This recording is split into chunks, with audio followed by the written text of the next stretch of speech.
Hala, Ate Roda, posibleng mapagod at baka mangyari na siya ay susuko na sa pag-aalaga kay Rina. Ito ay ang gagawin natin ngayon ng reaksyon video mga kalingap.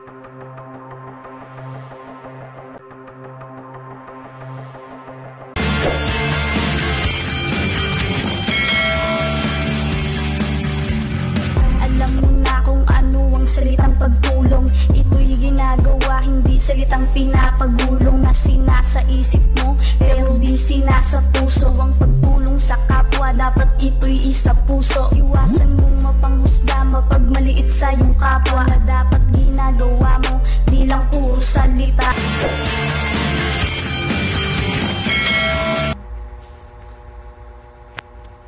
Bakit kaya ikaw pag napunta sa mall, pagbalik dito, magulo ang utak? Ewan ko. Umuulan din sana kami. Kumain ako ng kumain. Sabi doon ni Mama, huwag na daw kumain. Punta ng mall. Nung tigil ako kumain. Kumain ako ng halo-halo. Konti lang naman. Umalis na kami. Dumali ka na naman kumain ng halo-halo. Lagi kang katwira sa akin, kunti lang. Bawal. Opo na. Diba? Opo na. Maraming bawal na pagkain, pero para sa'yo yun. Sino bagang nahihirapan? Ako. O, alam mo pala eh. Hala, Ate Roda, posibleng mapagod at baka mangyari na siya ay susuko na sa pag-aalaga kay Rina. Ito ay ang gagawin natin ngayon ng reaksyon video mga kalingap. Sa last video kasi na upload ni Ate Roda ay napapansin natin na ito ang madalas niyang pinapaalala kay Rina ang mga bawal sa kanya.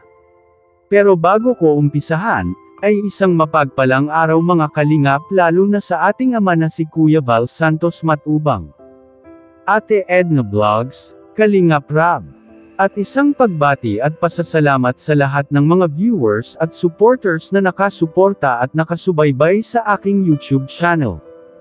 At paunawa lang po, ay patapusin nyo na po muna ang kabuuhan ng videong ito para inyong masubaybayan at maintindihan ang lahat ng laman dito. Ilang beses na kasi pinapaalalahanan si Rina na kapag bawal ay wag nang kainin. Nangyari kasi na madalas na itong nilabag ni Rina tuwing wala si Ate Roda niya. Kahit nga minsan kung ating napapansin ay may oras talaga na kumakain minsan si Rina sa mga pagkain na bawal sa kanya. Katulad na lang halimbawa sa Setseria, ilang beses niya kasi itong sinabihan na bawal talaga sa kanya ang mga pagkain na nakapagdulot ng pag-trigger niya. Ito kasi talaga ang mahigpit na ibinilin ng doktor kay Ate Roda tuwing may check-up ito. At kung ating maalala, ay hindi kasi talaga aware ang pamilya nito kung ano ang mga pagkain na bawal kay Rina. At bilang isang kalingap, at nagmamalasakit si Ate Roda kay Rina, ay palagi itong pinagsabihan at pinapaalalahanan na bawal nga sa kanya ang mga pagkain na ito. Pero tela bang hinamon dito si Ate Roda, at para bang nabaliwala lahat ito. Dahil alam naman natin na napadalas na ang paghihiram ng pamilya ni Rina sa kanya. At hindi sila aware sa mga pinapakain nito, kaya minsan ay nagkaroon nga tayo ng opinyon dito, na baka darating ang panahon na mapagod na at susuko na itong si Ate Roda sa pag-aalaga kay Rina. Dahil kung ganito lang naman ang mangyayari at madalas na gagawin ang pagbibigay ng bawal ng pagkain sa kanya, ay nakakapanghina at makakawalang gana naman talaga ang ginawa niyang effort, puyat at paghihirap noon, na alam naman natin na 2 taon na niyang inaalagaan si Rina. At mapapabayaan lang ng iba. Pero kung ganito lang ang kapupuntahan nito na mawawala, at mag-back to zero muli si Rina, ay masasabi ko talaga na kahit sino ang mag-aalaga dito, ay malamang baka nga at susuko na ang mag-aalaga sa kanya. At sa opinyon ko nga ay hindi man lang ma-appreciate ng pamilya itong ginawa ni Ate Roda na halos 2 taon na ang nakalipas at patuloy pa rin inaalagaan ang ating prinsesa. Masakit para kay Ate Roda, lalo na ang mga kamag-anak mismo ni Rina ay hindi ko man lang napansin na nanggagaling, at galing sa kaibuturan ng puso ang pasasalamat nila kay Ate Roda. Kaya sana may ganitong sitwasyon na pasasalamat kay Ate Roda na galing sa pamilya ni Rina.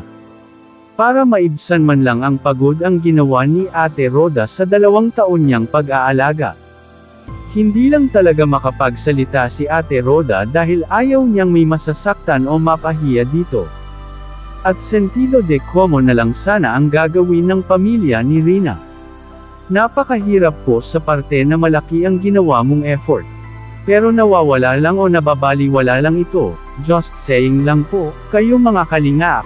Sana magbigay kayo ng inyong komento, reaksyon, at suhestyon, para ating malaman ang inyong saloobin at damdamin, para makarating sa Kalingap team, at magawa ng aksyon ang ganitong sitwasyon.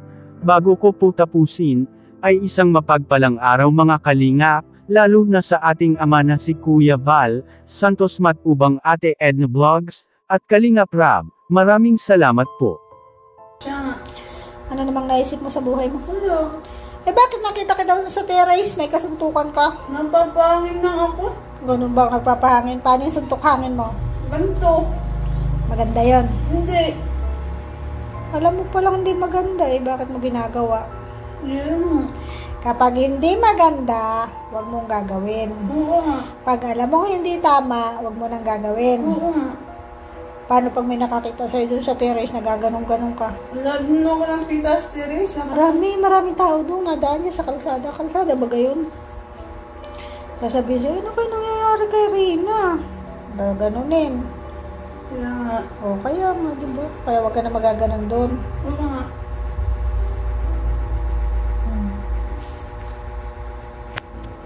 Bakit kaya ikaw pag napunta sa mall, pagbalik dito, magulo ang utak? Ewan ko. Umuwi din sana kami. Kumain ako ng kumain. Sabi doon ni mama, huwag na daw kumain. Punta ng mall. Nung tigil ako kumain. Kumain ako ng halo-halo. Konti lang naman. Umalis na kami. Dumali ka na naman kumain ng halo-halo. Lagi kang katwiran sa akin, kunti lang. Bawal. Opo na. Diba? Opo na. Maraming bawal na pagkain, pero para sa'yo yun. Sino bagang nahihirapan? Ako. O, alam mo pala eh. Pag kumain ka ng bawal, sinong nahihirapan? Ako din. O, alam mo naman pala eh. Kaya dapat ikaw yung didisiplina sa sarili mo. Alam mo naman ang bawal eh. Anong bawal sa'yo? Sama, ano? Ang pagkain. Anong bawal? Pagkain. Ano nga yun? Nakaka-hyper, ano? Ang pagka-hyper po. Ano nga? Hindi get. Ano nga yung nabawal na pagkain? Sabi mo sa akin. Halo-halo. Ano pa yan? Chicheria. Konti lang naman chicheria binili ko. Puro kunti. Pag bawal, bawal nga. Bawal nga. Kahit kunti pa yan. Hindi nga. Bawal. At tinan mo, yan pa yun ang dami-dami. Kainin ko. Hindi. Araw-araw. Hindi. Bawal. Araw-araw kakainin niya. Ipapamigay ko na kaya eh. Opo na. Ang dami, sayang lang. Yan ay toxin. Oo nga pala. Diba? Mag-iipon ka lang na naman ang sakit sa katawan mo. Oo nga. Maraming bitchin. Maraming cheese. Yeah. Puro preservative yan. Diba? Alagaan ang sarili at pag nagkasakit, sino kawawa? Opo. Sino nga kawawa pag nagkakasakit? Oh, alam mo pala eh. Dapat dinidisiplina ang sarili sa pagkain. No? Oo. O, kakainin mo pa yung chichiri na yan. Hindi na. Ay, very good. Good job.